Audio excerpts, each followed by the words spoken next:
réponse devance une de mes questions. Aliénor, quel impact elle a aujourd'hui dans notre époque? Ça pourrait être, C'est un modèle? oui, un modèle évidemment, mais en même temps, on se dit, bah, c'est le Moyen-Âge, c'est loin, c'est trop loin. Pas du tout. Elle était très moderne. Imaginez, enfin, je sais pas, elle a été capable de sortir d'abord, elle gouvernait avec intelligence, elle a gouverné avec une détermination farouche. De l'Aquitaine, elle a construit un empire, enfin un royaume, mais un royaume à la taille d'un empire, qui partait de l'Écosse jusqu'aux Pyrénées, quoi, qui englobait la Normandie, qui englobait... Enfin, c'était gigantesque. À la fin de sa vie, elle est assise là-dessus, quoi. Imaginez quand même qu'elle a été capable de prendre les armes, de mettre une cotte de maille et d'aller se battre auprès de son premier mari, à Louis VII. Elle menait une croisade. Plus tard, à 77 ans, elle a traversé, alors elle est partie de Navarre, donc elle a traversé les Pyrénées. De là, elle a traversé les Alpes, puis elle est redescendue l'Italie, pour finalement rejoindre son fils Richard Cœur de Lion en Sicile et lui amener sa fiancée Bérengère. Donc tout ça à pied, à dos de mulet et en plein hiver. Qui le ferait aujourd'hui, à 77 ans? Vous voyez, et à 80 ans, 80 ans, elle est remontée à cheval et elle est allée chercher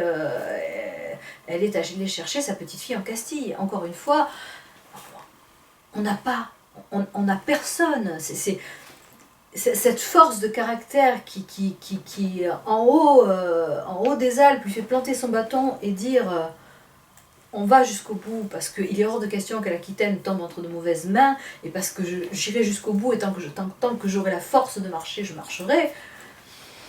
Waouh! Mireille Calmel, 15 ans que vous êtes avec ces personnages. C'est pour ça que vous en parlez aussi bien. Est-ce que ce livre a été émotionnellement difficile? Horriblement. Horriblement, d'abord parce que ça fait plus de 15 ans que je porte, moi, Loana Grimoire dans moi. Je la connais depuis que je suis toute petite, elle fait partie de moi. Et le personnage d'Aliénor, évidemment, que pour moi, c'est une déchirure aussi. C'est cette espèce de complicité entre elles qui m'a nourrie pendant des années, qui a été là. Alors, c'est vrai que j'ai écrit d'autres livres, hein, j'en suis à 18 avec celui-là, donc ça commence à faire. Mais arriver là, à cette fin... oui, émotionnellement ça a été dur. Il m'a fallu 2 ans, il m'a fallu prendre du recul, il m'a fallu écrire autre chose, comme La Marquise de Sade, que je voulais beaucoup plus léger, et puis parce que le hasard me l'a amené aussi. Mais il m'a fallu dépasser énormément de choses. Affectivement, moi aussi, pour aller sortir ce livre et les mots d'Héloïne, les mots d'une mère à sa fille, les mots d'une mère à son fils. Ça a été très très douloureux, et je pense que de tous mes livres, c'est le livre qui marquera le plus mes lecteurs. Ils le comprendront en vous lisant. Je pense que là, la réponse, ils peuvent le comprendre qu'une fois qu'ils vous ont lu. Complètement, oui. Mireille Calmel, 18 bouquins, c'est énorme. Vous voulez continuer d'en faire après, encore Bien et encore? sûr. au moins autant, si ce n'est plus. Mais de toute façon, vous savez, je l'ai dit et répété des dizaines de fois. Voilà, c'est mon médicament. Hein. Tant que j'écris, je ne meurs pas. Alors... je vais certainement pas être immortelle parce que personne ne l'est, mais j'espère que ça durera le plus longtemps possible. Mais les romans que vous écrivez, les bouquins que vous écrivez, c'est un lien avec le public, parce qu'après vous êtes sur les réseaux sociaux, vous êtes très proche d'eux. Oui. Avant les réseaux sociaux, vous avez toujours fait les salons du livre, vous essayez d'en faire au maximum. Oui, je réponds à mes lecteurs quand ils m'écrivent, bien sûr. Vous écrivez pour être en échange avec les autres.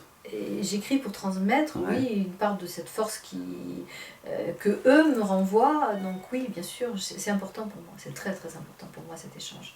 Et je ne peux pas concevoir... et quelqu'un l'autre jour m'a dit, et tu ferais quoi si ça marchait plus?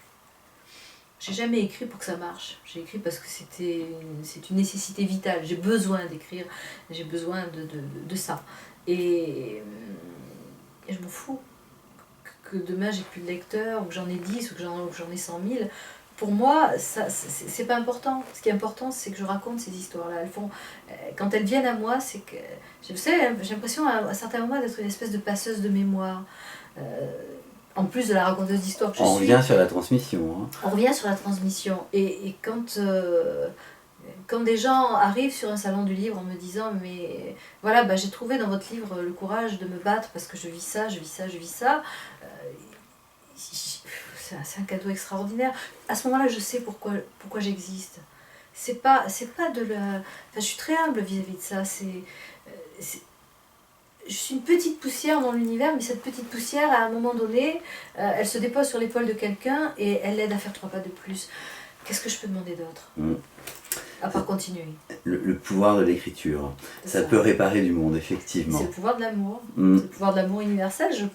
Je peux pas exprimer les choses autrement. Moi, j'aime les gens. Voilà. Alors, je sais que c'est pas très... voilà, quand on dit ça, on a l'impression que c'est pas très... à la mode, on va dire. Ou alors, ça fait très bisounours, on va dire aussi. Mais entre les deux, je pense qu'il y a un équilibre et que les gens le sentent, les gens le savent. Ils savent que je suis sincère. Et je crois que c'est pas pour rien que j'ai autant d'échanges avec eux, à travers mes livres, mais aussi, comme vous dites, à travers le quotidien. Et je veux garder ça, parce que ça, c'est vraiment important pour moi.